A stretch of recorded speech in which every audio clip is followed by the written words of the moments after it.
চাঁদপুর গ্রামটির একটা নিজস্ব নীরবতা ছিল, যেন পুরনো দিনের সব ইতিহাস তার ধুলোমাখা পথ আর জীর্ণ বাড়িগুলোর মধ্যে ঘুমিয়ে আছে। গ্রামের মাঝখানে শতবর্ষী এক কড়ই গাছ, তার ছায়া পড়ত জমিদার বাড়ির ভগ্নপ্রায় ফটকের ওপর। এই জমিদার বাড়ির এককালে বেশ জাঁকজমক ছিল, কিন্তু এখন কেবলই আগাছা আর নীরবতা। রতন আর মিনা এই নীরবতার মধ্যে বেড়ে ওঠা দুটি কিশোর কিশোরী। রতনের চোখে ছিল এক স্থির জিজ্ঞাসু দৃষ্টি, আর মিনার ছিল সবকিছু খুব খুঁটিয়ে দেখার স্বভাব। তাদের এই কৌতূহলী তাদের এই নির্জীব গ্রামটাকে নতুন করে আবিষ্কার করতে শিখিয়েছিল। গ্রামে একজন মানুষ ছিলেন যিনি ইতিহাসের শেষ সাক্ষী, সুবল কাকা। তার নস্যির কৌটো থেকে এক চিমটে নস্যি নিয়ে ঠোঁটের ফাঁকে গুজে দেওয়ার একটা নিজস্ব ভঙ্গিমা ছিল। তিনি জমিদার বাড়ির গল্প বলতে শুরু করলে তার চোখের কোণে এক অজানা বিষাদ ফুটে উঠত। তিনি বলতেন, ও বাড়িতে প্রেম ছিল, আবার তার চেয়েও বেশি ছিল অভিশাপ। অভিজিৎ আর অনুরাধা নামের দুটো প্রাণ, যাগ্গে সে কথা আর নাই বা বললাম। গ্রামের আরেক চরিত্র ছিল খোকন, জমিদার বাড়ির পুরনো দেওয়ানের নাতি। তার চোখে ছিল এক ভিন্ন প্রতিশোধের আগুন। সে বিশ্বাস করত এই বাড়ির গোপন রহস্য আর গুপ্তধন তার পূর্বপুরুষের প্রাপ্য ছিল, যা জমিদাররা অন্যায়ভাবে নিজেদের করে নিয়েছিল। সে সুযোগ পেলেই রতন আর মিনাকে বিদ্রূপ করত। ওই ভাঙা বাড়ি খুঁজে তোরা কি পাবি রে? ওইসব ভুতুড়ে গল্পে কিচ্ছু নেই, আসল জিনিস আমি একদিন ঠিক খুঁজে বের করব। তার কথায় এক চাপা হিংসা থাকত। রতন আর মিনা তাদের কৌতূহল দমন করতে পারল না। তারা একদিন দুপুরে জমিদার বাড়ির ভেতরে ঢুকে পড়ল।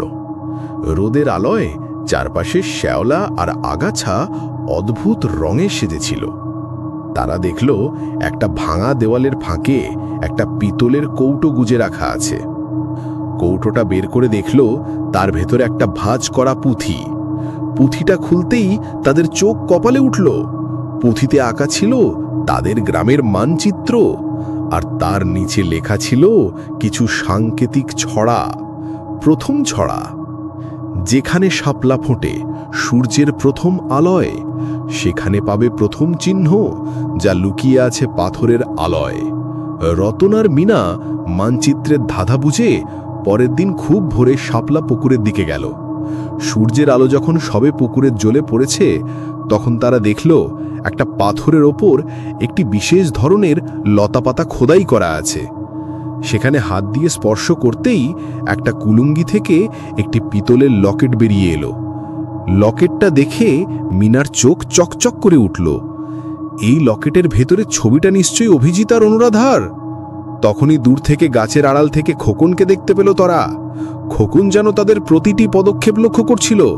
তার চাপা হাসি আর হিংস্র চোখ রতনকে এক অজানা আশঙ্কায় ফেলে দিল। দ্বিতীয় ছড়াটি ছিল, যেখানে জীবন কাঁদে সেই কুড়ে ঘরের ছায়ায় লুকানো আছে দ্বিতীয় সত্য, যা ভুলে যাওয়া যায়। রতন আর মিনা বুঝতে পারল এটা গ্রামের পাগলি বুড়ির কথা বলা হচ্ছে। বুড়িমা গ্রামের এক নির্জন জায়গায় থাকতেন। তার ঘরটা ছিল একেবারেই অগোছালো। বুড়িমার চোখে ছিল এক অনন্ত শূন্যতা, যেন তিনি জীবনের সব কিছু হারিয়ে ফেলেছেন। বুড়িমার নাম জিজ্ঞেস করতেই তিনি বললেন, আমি জীবন, কিন্তু আমার কোনো জীবন নেই। রতন আর মিনা লকেটের ছবিটা তাকে দেখালো।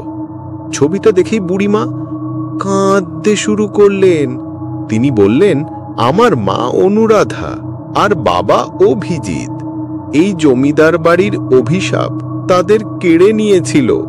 আমার মায়ের বান্ধবী আমাকে এই পুঁথিটা দিয়েছিল, যাতে আমি কোনো দিন আমার অতীত জানতে পারি। তিনি রতন আর মিনাকে তার হাতে বাঁধা একটা তাবিজ দিয়ে দিলেন। তাবিজের ভেতর ছিল একটা খুব পুরনো কিন্তু চকচকে চাবি। তৃতীয় ছড়াটি ছিল, যেখানে সব গল্পের শেষ হয় সেই কড়ই গাছের ছায়ায়, সেখানেই পাবে সেই সব যা লুকিয়ে আছে পৃথিবীর নিচে।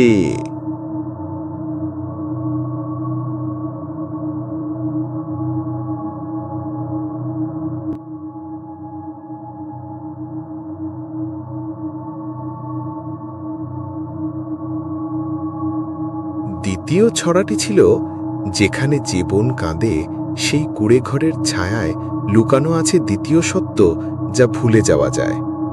রতন আর মিনা বুঝতে পারল এটা গ্রামের পাগলি বুড়ির কথা বলা হচ্ছে।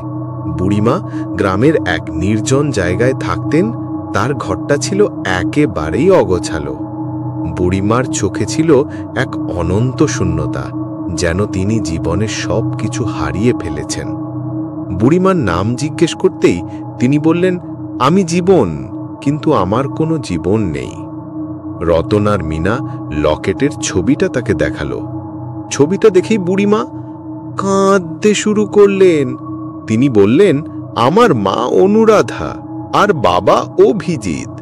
এই জমিদার বাড়ির অভিশাপ তাদের কেড়ে নিয়েছিল। আমার মায়ের বান্ধবী আমাকে এই পুঁথিটা দিয়েছিল, যাতে আমি কোনো দিন আমার অতীত জানতে পারি। তিনি রতন আর মিনাকে তার হাতে বাঁধা একটা তাবিজ দিয়ে দিলেন। তাবিজের ভেতর ছিল একটা খুব পুরনো কিন্তু চকচকে চাবি।